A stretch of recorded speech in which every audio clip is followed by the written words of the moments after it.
हमारा चाय के बागान में मौसम ज्यादा देने से पाती कम होता है। धूप भी ज्यादा देने से, महीना में देने से पाती कम होता है। इस हिसाब से अगर हम चलते रहे तो 50 साल में तो मेरा उत्पादन ही खत्म हो जाएगा।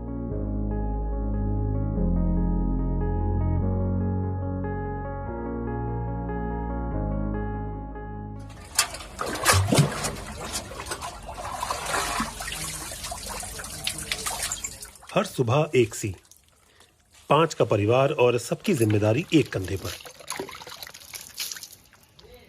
27 साल की मजदूरी, वो भी मुश्किल हालातों में। मगर एक नई चिंता जिस पर इनके मेहनतकश हाथों का कोई बस नहीं। पाती कम गाছে বৃষ্টি হলে তো পোকা লাগে যায়, যেমন জাল একটা বসে যায়, পাতি কুকড়াই দেয়। ज़्यादा बारिश होने से चाय के पेड़ में कीड़े बढ़ने लगते हैं, पत्ते कम हो जाते हैं और हमारा काम भी कम होता है। इससे वेतन भी कम हो जाता है, लेकिन हम कर भी क्या सकते हैं। भारत में चाय का इतिहास करीब 200 साल पुराना है। ब्रितानी हुकूमत ने पहले दार्जिलिंग और फिर असम में चाय उगानी शुरू की थी। वजह थी चाय उत्पादन पर चीन की बादशाहत कम करना। हर साल करीब 1.5 अरब किलो चाय बनाने वाला भारत आज काली चाय उत्पादन में दुनिया में टॉप पर है। लेकिन पिछले कुछ सालों में तेजी से बदलते मौसम और तापमान का साया चाय बागानों पर पड़ चुका है। लेकिन अभी कम हो गया है ना थोड़ा पत्ती? हाँ, कम हो गया।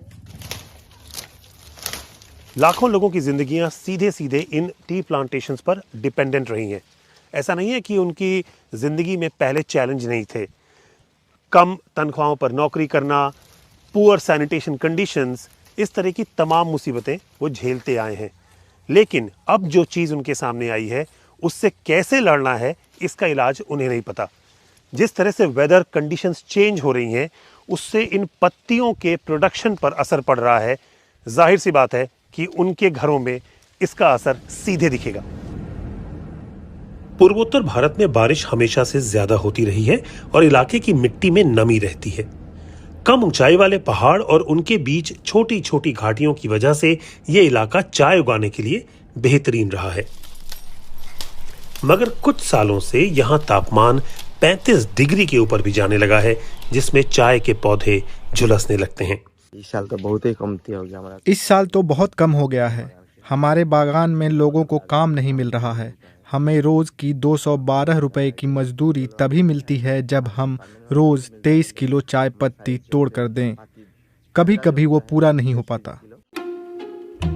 पूर्वी बंगाल और दक्षिणी असम में 2021 की तुलना में अब तक 2 गुनी बारिश हो चुकी है। इसमें सिलचर जैसे शहर भी दिनों तक डूबे रहे।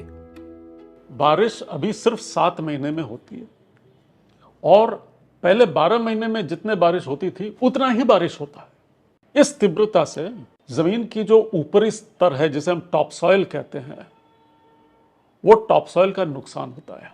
तकरीबन 2.5% की तरफ हमें साल दर साल कटौती दिख रही है उत्पादन में, सिर्फ क्लाइमेट चेंज के कारण। इस हिसाब से अगर हम चलते रहे तो 50 साल में तो मेरा उत्पादन ही खत्म हो जाएगा। भारत के उत्तर पूर्वी राज्यों में 10,000 से ज्यादा चाय के बागान हैं।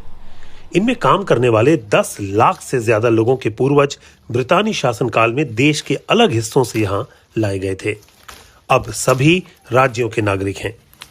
जो लोग चाय बागान में काम करते हैं वो लोग तो हर पोजीशन में चाय बागान में ही काम करना पड़ेगा उन लोगों को। बाकी भगवान जाने, लेकिन हमारा पूरा आस है।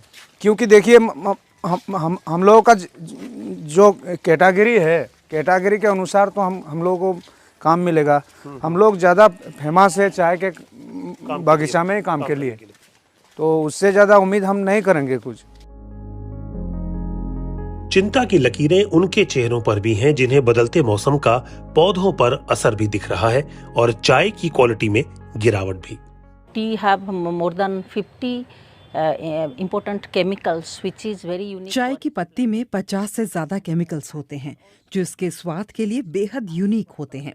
बढ़ते तापमान और बारिश के चलते इन पौधों में मौजूद एंटीऑक्सीडेंट्स पर बुरा असर पड़ रहा है।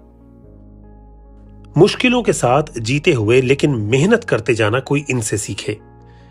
मगर जलवायु परिवर्तन जैसी एक चीज इनकी जिंदगी पर असर डालेगी, इसका अंदाजा इनको भी नहीं था। Nitin Srivastava, BBC North east.